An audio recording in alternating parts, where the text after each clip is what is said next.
Hisham बिन अब्दुल मलिक बिन मरवान बनु उमैया का 10वां खलीफा था।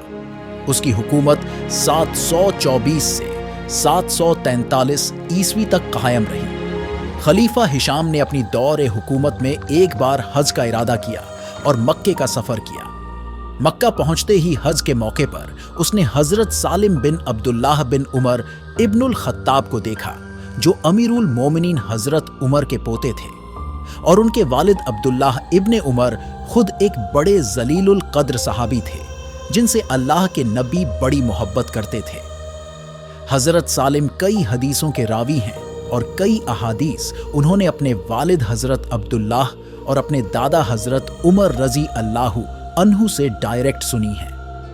हज के दौरान जब खलीफा हिशाम बिन अब्दुल मलिक ने हजरत सालिम को देखा और उनसे मुलाकात की नीयत से उनके करीब पहुंचा, तो सलाम दुआ के बाद वो बोला, हजरत मुझे भी कोई खिदमत का मौका दिया जाए और हुक्म फरमाया जाए जिसकी तामील का शरफ हासिल कर सकूं।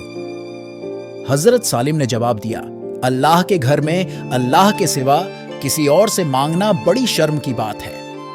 ये बात सुनकर हिशाम शर्मिंदा सा हो गया, लेकिन आगे कुछ कहने की हिम्मत ना कर सका। जब हज के अरकान मुकम्मल हो गए और हाजी अपनी अपनी मंजिल और घरों की तरफ लौटने लगे, तब मक्के की हुदूद के बाहर एक पड़ाव में फिर दोनों की मुलाकात हुई और हिशाम फिर एक बार हजरत सालिम की खिदमत में हाजिर होकर कहता है, जनाब आला, अब तो हम काबे के बाहर हैं, कुछ तलब फरमाएं। हजरत सालिम ने पूछा, मैं तुमसे क्या मांगूं, दीन या दुनिया? खलीफा हिशाम बोला, हुजूर, भला मैं आपको दीन में क्या दे सकता हूं, उसका तो मैं आपसे खुद तलबगार हूं, आप दुनिया मांगे।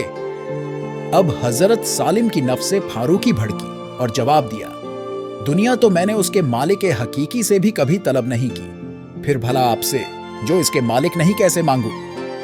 ये सुनकर खलीफा हिशाम मायूसी खामोशी के साथ बेमुराद होकर अपनी मंजिल की तरफ लौट गया।